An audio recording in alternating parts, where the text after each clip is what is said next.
Tarde de acá. Mira, Patricia. ¿Cómo está ahí? Perfecto.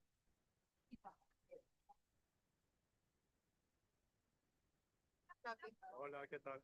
Tarde de acá. ¿Qué hablas? Estoy conectada. Patricia, le envié los emails a los señores con el nuevo link, su link, y a ti también.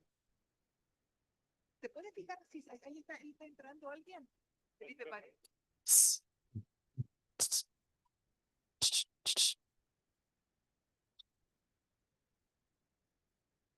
Está bom? Test, test, check, check, check, check, check, check. Yes. Perfecto. Check, check. Ok, muchas gracias. ¿No? Ok, ya ven, sí, muchas gracias. Check, check.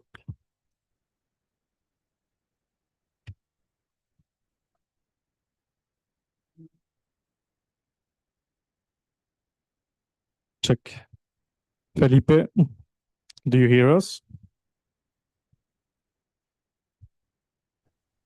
Good morning. Yes, I do. Perfect. Thank you very much. And can you see us? Can you see the room? I can see, yes, I see the room. Okay, perfect. Thank you very much.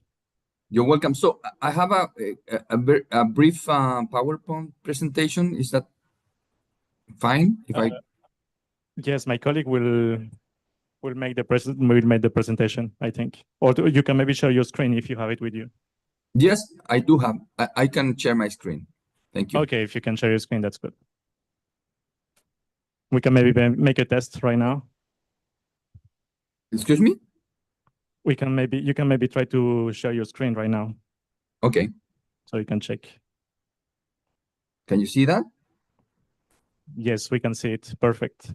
Excellent. Thank you. Yes, thank you.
Check, check, check, check.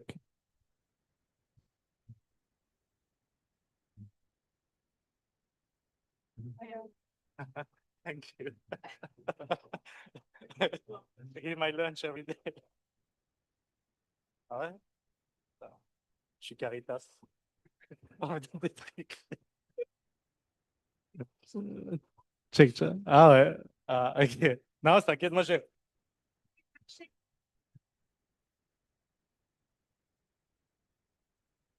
Oui, joli. Non, non. Moi, j'ai mon truc, mon petit ventilo. Hier, j'ai marché l'après-midi, plus jamais je marche l'après-midi dehors. Oh, J'ai pris un Uber pour rentrer seule. ah, Je voulais pas le faire au début, mais après, je me suis dit, je ne peux pas attendre que les gens partent. Genre, et puis, il m'a pris le temps, genre. sérieux? Ouais, t'as vu comme ça fait peur? Ça fait peur. Ouais, moi aussi. Comment c'est triste, je vis animal. Ya, Sí, esa. Hay dos cámaras. esa como está, Esa. ¿puedo mirarla? ¿Podemos mirar la cámara esta, la de arriba? Esa cámara, eso sí, mira. Mira, Es como la tele. Así. Ah, perfecto. Así. esa cámara es esa. Y la cámara de arriba filma así. Y esta es esta. Sí. Ajá. Perfecto, vamos bien. Yo pienso que la mejor es la aquí, la Esta. chiquita. Sí. ¿Usar Sí. esa, Juan? Sí, pero se puede ir combinando. Sí, o- se puede, Ya, eso, combinar. lo podemos ir cambiando porque así es más dinámico. Ok. Ver ahí el...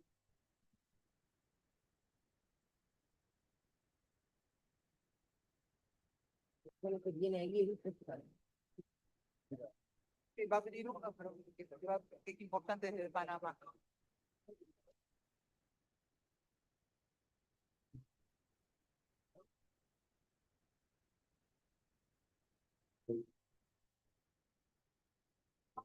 Es este, sí.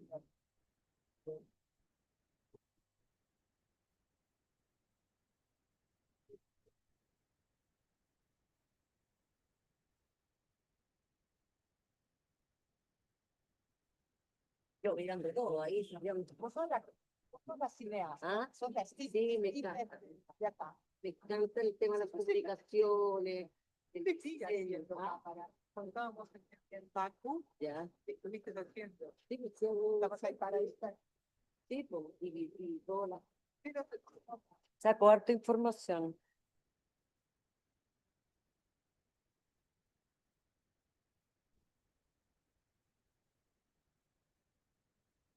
Bien, ¿Te gusta ahí cómo está? ahí está bien. Se ve un poco la ballena, si queréis la podemos... Un poco más a la derecha. Ahí. ¿Te gusta ahí o no? Sí, ahí está bien.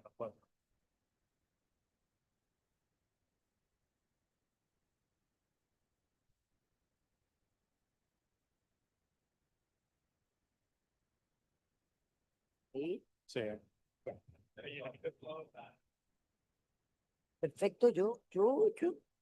¿Qué hago yo? ¿Quién va a saludar?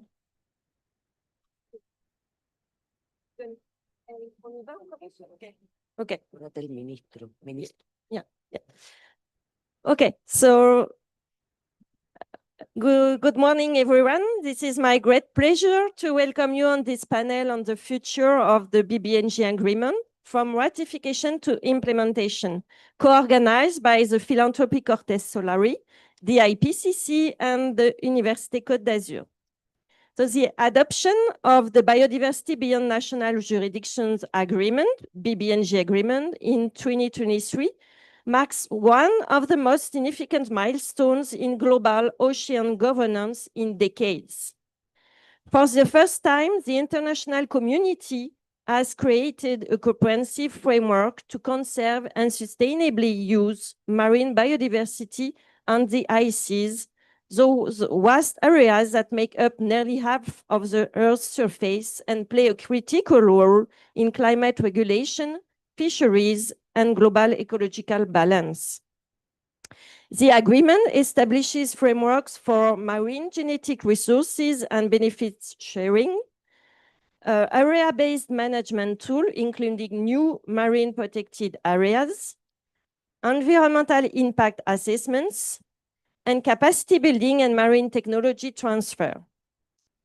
The BBNJ agreement has been ratified by more than 16 countries, and the first conference of the parties, which will establish the governance structures, financing mechanisms, and modalities for implementation, is scheduled for 2026. The role of states will be decisive. We need the help of ocean governance champions like Panama and Chile, of course, with strong political leadership. Meanwhile, the CBD and IPCC can ensure alignment with biodiversity and climate frameworks, while universities and networks provide scientific and technical inputs. It's no time to move from words to action. The first segment of this panel will address how countries and organizations can translate ratification into tangible progress. I am honored to welcome on stage Maximiliano Prano, sorry for the pronunciation, Undersecretary for the Environment. So Mr. Prano has extensive experience as an advisor, consultant, and researcher in environmental and energy policies, having worked across the public and private sectors, as well as in various civil society organizations. We are still waiting for the special representative for climate change from the Ministry of Environment of Panama. We have Jean-Christophe Martin, Professor Jean-Christophe Martin, Director of the Institute for Peace and Development, Université Côte d'Azur, and UNESCO shareholder. And we have online Felipe Paredes, who is marine biologist from Chile and actually Vice President for the IUCN World Commission on Protected Areas. And Patricia Morales Ruiz, the CEO of the Philanthropy Cortes Solari. Philanthropy Cortes Solari is a Chilean philanthropy group founded by the businesswoman and philanthropist Francesca Cortes Solari that promotes sustainable and holistic development through education, climate change mitigation, and biodiversity conservation. And we also have online Max Bello, who is an ocean policy expert from the Blue Marine Foundation. So we will start this first part of the panel by this first question for you, Mr. Poignot. How can we ensure that the BBNJ agreement moves swiftly from promise to implementation? Thank you. Good morning. I would like first to thank for the invitation to be part of this event. It is an honor for me to represent Chile on this occasion. The ocean, which covers more than 70% of the planet, is under threat for multiple factors. In this regard, Chile firmly believes that we must join efforts to implement effective and efficient solutions to protect the sea, its ecosystems, and its essential biodiversity. The ocean also contributes approximately $2.6 trillion annually to the global economy. It provides food security to more than 3 billion people and is a permanent source of energy. It is a vital means of transport for global trade and contains a wide range of genetic resources that are key for the development and innovation of products and medicines. Chile has consolidated a policy of conservation and sustainable use of the ocean as a state policy. We are making progress toward having more than 50% of our jurisdictional waters under some form of protection. However, we know that it's not enough to simply declare marine areas. Effective management and good governance are essential. Our country is committed to contributing to the achievement of the goal of protecting 30% of the ocean by the year 2030. which requires going beyond national jurisdictional waters. In this sense, the BBNJ agreement is a central pillar for this effort, as it established for the first time the framework and mechanism for the protection of high seas. This is why we became the second country to ratify it, and we are very pleased that 75 states have now ratified the instrument, meaning it will enter into force on January 17, 2026, an important milestone for global ocean governance. We firmly believe that the success of a BBNJ agreement depends on its early implementation. For this reason, together with countries and partners committed to this effort, we have created the BBNJ First Movers Initiative, which aims to work on different proposals for marine protected areas that can be submitted to the BBNJ COP, allowing for a portfolio of areas to be considered and approved early on. The implementation of the agreement will be a significant challenge. However, we believe that international cooperation and the efficiency of the countries will enable us to make progress in a gradual implementation of the agreement. Finally, and at the same time, we have emphasized the importance of ensuring a leading role for the Global South in implementation of the BBNJ agreement. This is why we have proposed the city of Valparaiso.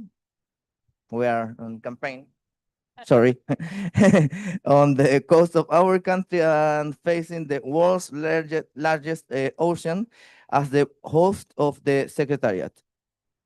This proposal is supported by future local communities, academia, NGOs, and other stakeholders in Chile. It is a serious offer to protect from the Global South ocean governance that is science-based and inclusive of all United Nations members. Thank you very much. Masculinas. E há viés também nos painéis de avaliação que sempre valorizam propostas femininas. So we will now discuss what alliances and mechanisms can foster trust between governments, scientists, and civil society. And I will give first the floor to Professor Martin. Thank you very much. Bom dia a todos. I'm very excited to be here this morning to talk about the BBNJ agreement. This is a very stimulating situation. The perspective of its near Esse programa foi instituído em 2020. Ele está na sua sexta edição. Agora acabou já o edital da quinta, da sexta edição, 2025, e tem apoiado e estimulado startups lideradas por mulheres. Então, isso tem aumentado muito a representatividade feminina no cenário internacional e favorecendo isso, então, na competitividade brasileira. Ao longo desses 8 anos, né, seis ações, né, do programa, nós tivemos aí 143 startups aceleradas nas 5 primeiras edições. Foram 6,47 milhões em prêmios distribuídos até 2024. Nós tivemos em 2025 627 propostas inscritas, um crescimento de 65% em relação a 2024. E a presença desse prêmio em todas as regiões do Brasil. E um destaque no crescimento do prêmio no Nordeste, com 179% entre 2024 e 2025, e no Norte, 115%. Então, um aumento bastante considerável nessas duas regiões importantes do país. E esse prêmio tem um processo completo de aceleração, que inclui uma seleção regional inclusiva. Nós temos um critério de equidade racial, tem pontuação When it comes adicional to, para entry propostas into cuja force, sócia seja application preta, of parda ou Article indígena, 16, the treaty né? will Tem uma enforce exigência de on the participação feminina efetiva January na função 2026, executiva, gerencial da empresa, ou uma 75 participação states have societária already ratified significativa. the treaty, Isso é so muito importante. preparing E aí o get prêmio the entry tem um into processo force, de aceleração robusto. Tem I will 12 go back semanas de to this aceleração intensiva, to show you treinamento that especializado em gestão de implementation negócios, dimension of the captação de treaty, of course, recursos, and it is uma mentoria enshrined individualizada por analistas da FINEP, in the general public especialistas de side, mercado, the treaty, participação em bancas and de avaliação conservation regional and com sustainable use especialistas, of marine biological momento diversity, de conexão com o ecossistema de inovação nacional e internacional e apoio à further internacionalização cooperation and de negócios. coordination. Então, And nós in temos this aí uma respect, premiação significativa. states Nessa sexta edição, são 3 milhões de reais em recursos não reembolsáveis. Isso significa que a startup não precisa dar um retorno à FINEP, é very short uma aplicação, né, um apoio questions when it comes to não implementation. reembolsável. First, what are the A issues a primeira relating colocada de cada região, são 2 por região, recebe What are 100 mil reais relating para o negócio us e as outras parties recebem 52 mil stakeholders para as que concluírem o processo the de future forma implementation of the satisfatória. treaty. E esses recursos podem ser utilizados participation. livremente para o Participation at desenvolvimento do such negócio. 75 Então, algumas áreas de alinhamento de prioritárias tem na área de bioeconomia e meio ambiente, na transição energética, nas tecnologias habilitadoras, 15 of questão da sustentabilidade urbana, and e aí nós temos are developing um momento assim I de give this um number reconhecimento because you're right, internacional por esse kind of por essa leaders, premiação. uh, Temos parcerias Panama, estratégicas, among inclusive com o those, Sebrae, leaders com a Rede Mulher for the Empreendedora, implementation of future com o Founder implementation of the Institute, BBNJ. com a Hora Capital, Sororité. E aí nós temos vários desafios também nesse prêmio, né? E oportunidades. Um deles que eu trago aqui é nós temos 657 inscrições no prêmio de 2025, mas nós temos 50. Então, nós temos uma demanda reprimida, né, e uma necessidade clara de expansão do programa para atender a crescente demanda de mulheres empreendedoras por todo o Brasil. Temos uma concentração regional histórica. Isso não é só nesse prêmio, historicamente, a região amazônica recebe muito menos recursos em ciência e tecnologia do que o resto do país, embora tenha aumentado em termos absolutos, nós recebemos cerca de 10% dos recursos de ciência e tecnologia do país. Então, o crescimento ele é promissor, mas as regiões norte e nordeste apresentam menor número de inscrições, e reflete o desafio de acesso à informação, à conectividade, à infraestrutura empreendedora. Então, esse é um grande desafio. O outro é a necessidade de acompanhamento pós-aceleração. O sucesso das startups aceleradas, ela depende da continuidade do apoio, após o término do programa. Então, nova rodada de investimento, conexões comerciais, suporte técnico também, isso é necessário e a gente pensa no avanço desse acompanhamento. A integração com a agenda climática é clara, né? A gente tem que fortalecer ainda mais o alinhamento do programa com a agenda da COP30, com a agenda pós-COP30, criando categorias específicas para soluções climáticas e, por exemplo, desenvolvido pelas mulheres amazônicas, pelas mulheres de todas as regiões do país. Mas, de qualquer maneira, eu vejo que esse prêmio é um modelo que demonstra que políticas públicas intencionais, bem desenhadas e com recursos adequados podem efetivamente reduzir desigualdade de gênero no ecossistema de inovação.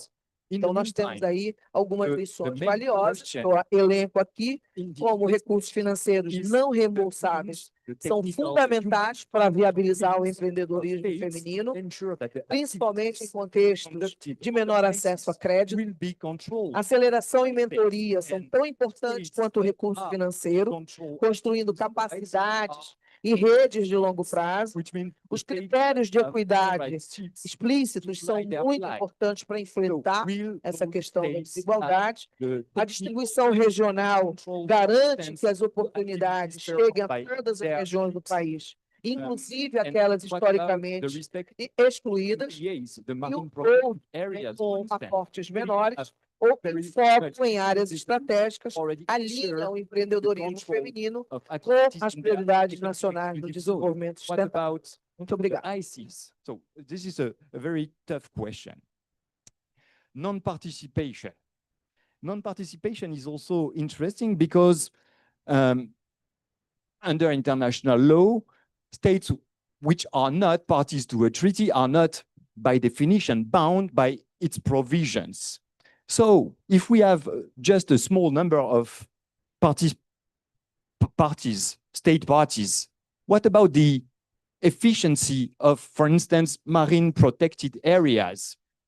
Is a state like a state that will not ratify, I will not finger point one state or another, but a state that do not ratify the treaty will be bound or not by the marine protected area decided by the COP of the BBNJ treaty? This is a very important question. To what extent a state that will not ratify the treaty will have to recognize the decision taken by the COP? And for marine protected areas, this is key. Next, please.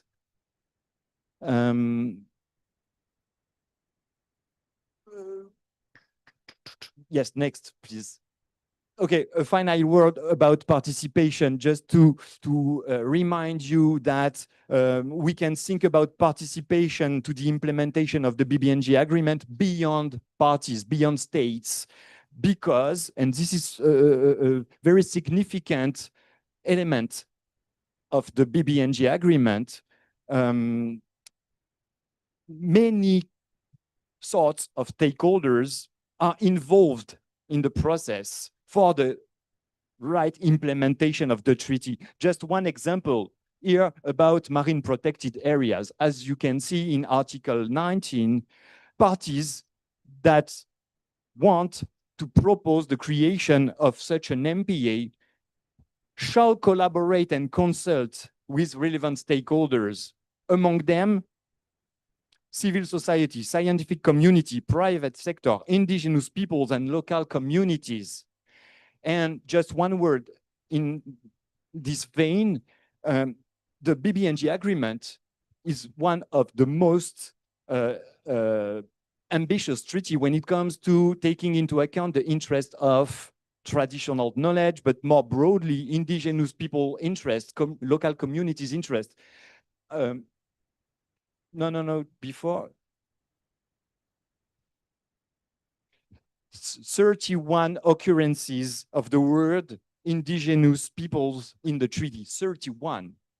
So this is very impressive, to be clear. This is the first treaty that gives such a room to indigenous peoples who will be involved in the implementation. Okay, next. So I quickly turn to the second point, trust. I have selected this keyword, trust, relying on the concept notes. And this is a good approach of the implementation question. So first, trust through the institutional structure. I cannot enter into detail right now. I will answer your question if you have, but a very important work is currently done in the context of the preparatory commissions to ensure the effectiveness of the institutional structure in January. And so states, not only state parties, but all states of the UN are currently working on the rules concerning governance, the creation of the bodies of the treaty, etc. So this is a very important moment. But as a professor of international law, I have to point this element, trust through coherency with other institutions, international institutions, I mean, and instruments. Take a look at Article 5. The agreement is to be interpreted and applied in a consistent manner with the UNCLOS, but also in a coherent manner with all the other treaties that are enforced between the parties. So there is a kind of principle of consistency, of coherence, which is key for trust between states because they will share the same normative spaces, let's say. And those interactions between the legal instruments and institutions will be key for trust between the parties. Next, this is my final point. The second dimension of trust I want to address this morning, trust in and through science. This is also a very interesting dimension of the BBNJ agreement. It is a science-based decision-making treaty, let's say. A very important room is given to science in the treaty. 9 articles of the treaties relate to science. And science, the best available science and scientific information is one of the general principles of the treaty.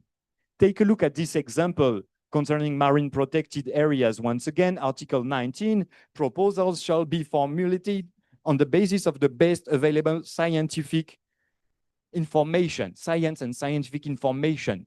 And where available, so it will be up to state to assess the situation, relevant traditional knowledge of indigenous people and local communities. So this is a very interesting point. Science has never been as much promoted in an international treaty as in this ICES treaty. So as scientists, we are very excited to see how this will be implemented next through mainly the scientific and technical body. Among the institutions of the treaty, one body is dedicated to science, to the room of science in the implementation. As you can see, the scientific and technical body will provide advice, will support EIAs, will give its advice about marine protected areas, about transfer of technology, etc. So this is a key institution of the treaty, which will have a very important role in the implementation. Last slide, my conclusion. So the BBNJ is a very ambitious treaty and one of the rare success of recent multilateralism. The entry into force opens a new negotiation phase, which is critical, as has been said, in a difficult geopolitical context. And the participation is to be extended. Finally, the BBNJ treaty is key to fill a legal vacuum concerning common resources, which need to be filled because it is beneficial to maritime powers and detrimental to developing countries. Addressing the triple crisis through conservation of biodiversity and the nexus between this conservation dimension and the 2 other dimensions, and finally, key for equity and development. Thank you for your attention.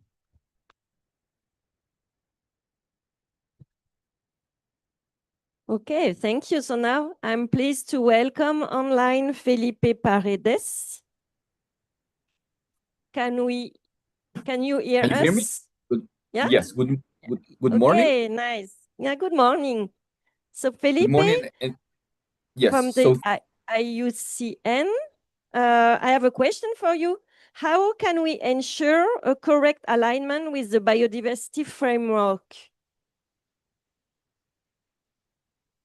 Well, thank you very much for the invitation, especially to the Filantropia Cortés Solari, but also the other organizers, WMO, IPCC, and University of Côte d'Azur, to talk about this very important topic, which is very good news for the one of us working in marine conservation.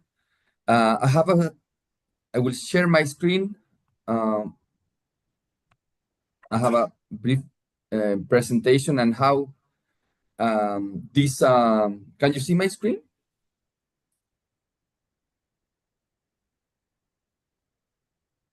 Excuse me, can you see my screen?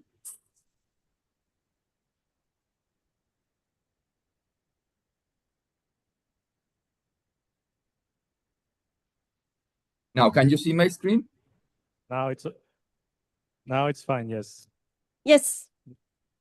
So, Okay, and thank you. how this important treaty relates to another important treaty, the Kunming-Montreal Global Biodiversity Framework that was agreed on by the end of 2022, especially to target 3 of the Global Biodiversity Framework, that is the so-called 30 by 30 for the ocean. So how this BBNJ treaty relates to this other biodiversity conservation treaty is very relevant. So just to set the stage in terms of the how we are currently doing in terms of the 30 by 30 for the ocean.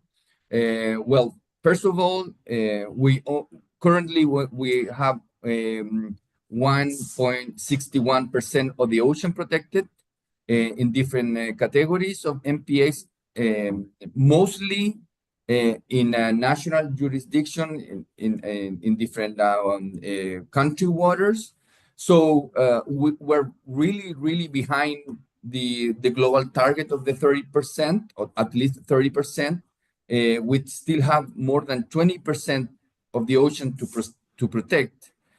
So there's a sense of urgency in protecting different parts of the ocean, especially in the high seas. Now, in terms of the implementation, because the 30 by 30 target, the 30 by 30 goal, the target 3 of the framework, not only talks about the quantity or the percentage of the ocean that we need to protect, but also talks about the how we really implement and take care of this protected ocean. So all the quality of the level of protection, the effective management, the implementation of the MPAs is very relevant also for the target 3. And in terms of what we have been protected so far, only a very small portion of this 9.61% of the ocean is implemented. So we still have many paper parks, paper MPAs, and also in terms of the level of protection, we still have many MPAs that we have created that they still have harmful industrial activities like bottom trawling or salmon farming. So we have to make sure that not only in terms of the quantity of the ocean that we're protected, but also the quality. So the level of protection is very important, and also the level of management, the level of implementation. And this is also related to funding.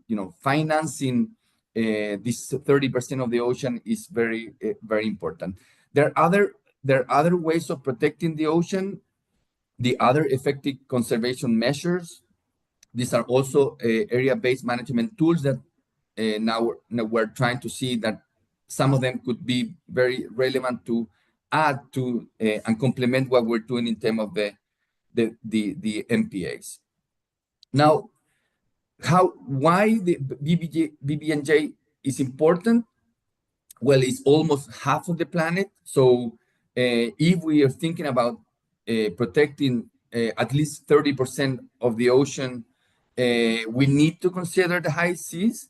64% of the ocean, or the surface of the ocean, is the high seas. So if we do a very quick math, we need to consider the high seas. It's not going to be possible to reach the 30% of the ocean protected only considering the national waters, and this is a big challenge in terms of how the high seas will complement what the countries are doing. I think in terms of the governance of the MPAs in the high seas, I think it's very relevant how the countries, the effort that the countries are doing in national waters, how they can complement, how they collaborate, how they coordinate with the MPAs in the high seas is something that is very relevant, and we need to start thinking about that.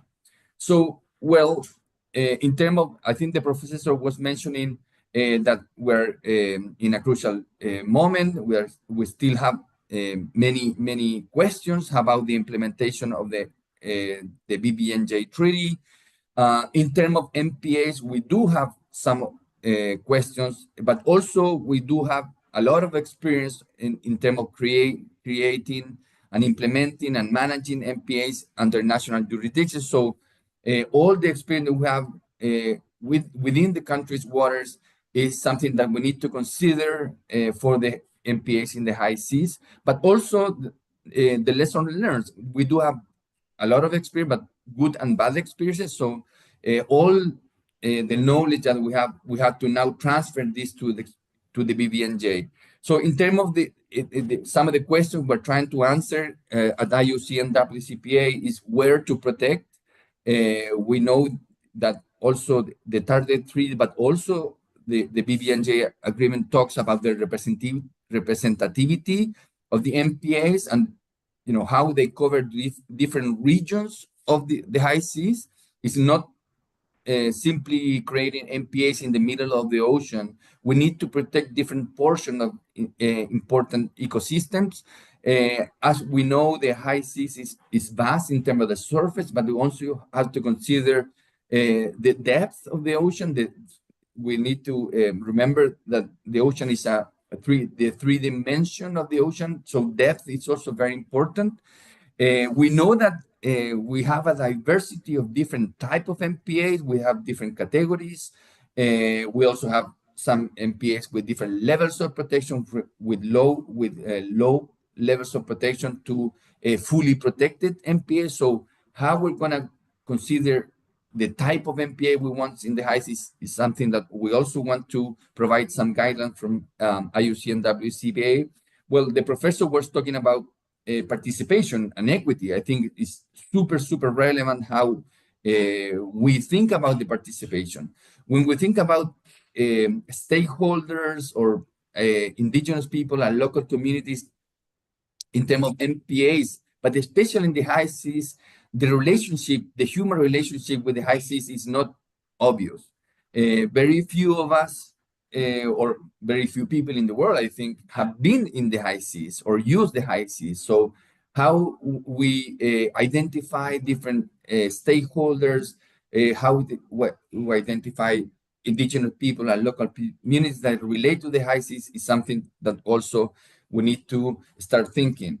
In terms of effective management, why don't we start thinking about the standards of good MPAs in terms of the implementation and the management? For example, at IUCN, we have the Green List standard, which are defining criteria for good management of MPAs. So why don't we start thinking about these standards for the MPAs and the high seas? Again, how we relate MPA networks under national waters to the high seas. We know that MPA networks are important in terms of the management, also for the ecological connectivity. And again, implementation means funding. Who's going to be funding the MPAs? How what the countries are investing in MPAs will complement the MPAs in the high seas is something that is also very important to consider. And finally, I would like to mention something that we're currently doing. We're supporting the government of Chile, one of the champions in the high seas. I think, well, the Undersecretary Proaño was mentioning that Chile is really leading the way in terms of MPAs and protection of the high seas. So we're working in a site that is a priority site in the high seas, hotspot of biodiversity, the Sales y Gomez and Nazca ridges in the Southeast Pacific, which is actually connecting the Rapa Nui ecoregion with the continent in South America. It's a huge area. It's 2,900 kilometers long. Imagine the Andes are terrestrial mountain range, but underwater. So it's a massive area with high biodiversity. We do have the science to protect this area, We also know that this is a corridor of important megafauna, seabirds and sea turtles and whales. So it's very relevant area. And for that, we're trying to first work under the South Pacific Regional Fishery Management Organization to propose a fishery closure. And in parallel, we're also working in building the arguments to protect this under the BBNJ treaty to hopefully be the first MPA in the high seas. Thank you very much.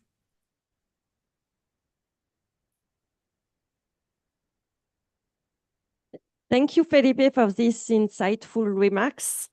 And we will now move to the second part of the panel to explore how partnerships among philanthropy, multilateral institutions, and science can empower the Global South to play a leading role in the BBNJ implementation.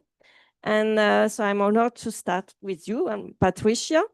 So 2 questions. How can philanthropy and innovation accelerate the BBNJ implementation? And how can new alliances ensure fair participation and capacity building for developing nations? Well, thank you very much, Cecile, for the question, and thank you for this panel, which is very important for us from Philanthropia Corte Solari, from MERI Foundation. So first of all, we all know that BBNJ agreement represent an historic opportunity to correct a global debt. You already talked about that. It means the lack of clear rules to protect half of our planet, as Felipe mentioned. It means the high sea. But clearly, the success will not be measured by the number of ratification. And even if it's a very complete agreement, as you explained, Jean-Christophe, it's still not enough. We really need actions and concrete solutions. In that sense, we really believe that means that countries, but also science and private sector and philanthropy must work together. So the question is, how does it mean and how do we do that? Obviously, for us, the Global South contribute more than just biodiversity. We have a lot of knowledge, native people knowledge that are just outside here of the COP. We have solutions, concrete solutions that we can export to the rest of the world and that we can obviously start to implement in our own countries. You mentioned Chile, Panama, Costa Rica, and other countries of the Southern Hemisphere have shown that marine governance and how this marine governance can be transformative when it integrates science, culture, and community. So coming back to the question, what is the role of the philanthropy in the ratification or in the implementation of the ratification of the BBNJ? I think that to say it easily, we can say that science shall show us the path. And in a certain way, philanthropy and private sector can help to open it. Why? Because we know that we can take risks, we can invest more easily in not only in science, but in technology, and eventually have solutions that can scale in countries. But to do so, we need a kind of ecosystem. We need a governance. We need trust. A couple of days ago, the Secretary Executive of WMO talked about the need of trust to work between different sectors. Our Executive President, Francisca Corte Solari, talked about that all the time. And trust is in the core of philanthropy diplomacy. What does it mean for us to do philanthropic diplomacy? It means to connect science with education, with governance, with private funds, and concrete solutions, technological solutions to implement the BBNJ agreement. So how do we do that from Philanthropia Corte Solari? For one side, in terms of philanthropic diplomacy, we understand that we need to promote the understanding of the science, and definitely this kind of space, the Science for Climate Action Pavilions, it's a privileged space to discuss all those matters and eventually develop task force in different areas. This is one thing. And the second thing is obviously the own and the particular project that we have. From Philanthropy Corte Solari, we have 3 parks named Reservas Elementales, located in the latitude south 22, 33, and 44. The 44th is particularly important concerning the BBNJ because it's in the North Patagonia. We have developed many studies in order to conserve a specific species under threat, the blue whale, which is really important in the North Patagonia and which is critical for the marine protected areas in that area. And from that point, from after, I don't know, 10 years of science, we developed a technological solution. Actually, two technological solutions. The first one was a buoy in order to prevent the collision between whales and vessels, and Felipe know about that because he was part of that project too. And beside that, we developed another technological project, completely led by Francisca Cortez Solari, which is the Cachalote. These vessels that win a lot of certification, but this is not the important thing. The important thing is that this vessel really try to keep all the old knowledge of our native people with the best technology in order to avoid the emission of CO2, in order to avoid the noise, to protect whales and so on. So I think that we need much more participation from other philanthropists, from other private sectors in order to help science to become, to cross the next step and to develop technological solutions. And to do so, we need more trust. At least I could say that in Chile, we have developed a long journey in order to develop and to have more trust between different partners. I think that today we can say that there is more trust, but definitely this is not something that it is shared by everyone. And in that sense, we need to find mechanism, governability, solutions to help private sector to invest in university. Maybe means that maybe we have to see what is happening from the tribute area, you know. It was a huge conversation in Chile. It's still a huge conversation, not only in Chile, in other countries in South America. We need funds, and the funds are not coming from the public sector, because the public sector needs to care about a lot of subjects and matters. So we need funds for the private sector, and it means that to change the focus, it means that we have to understand that to implement the BBNG in the IC, we definitely are going to need of private funds. And it's means that we have to speak their language. We need to be able to understand that we have to make scientific and climatic diplomacy in order to make shorter this bridge between different sectors. Thank you very much. Thank you so much, Patricia, for these insightful words. I'm afraid we have to conclude because we are very late. So in conclusion, I would like to say that the BBNJ agreement represents a historic opportunity to safeguard the health of our ocean commons, But to be successful, it will require political will. So many thanks to ocean champions like Chile, scientific collaboration, financial investment, trust, and a shared commitment to equity. If we take these next steps boldly and collectively, the agreement can become a powerful engine for restoring ocean resilience, supporting sustainable development, and protecting the livelihoods of millions who depend on marine ecosystems. And the ocean cannot wait. So let's go from words to action. Thank you so much to everyone. And I don't know if we can open the floor to one or two questions or.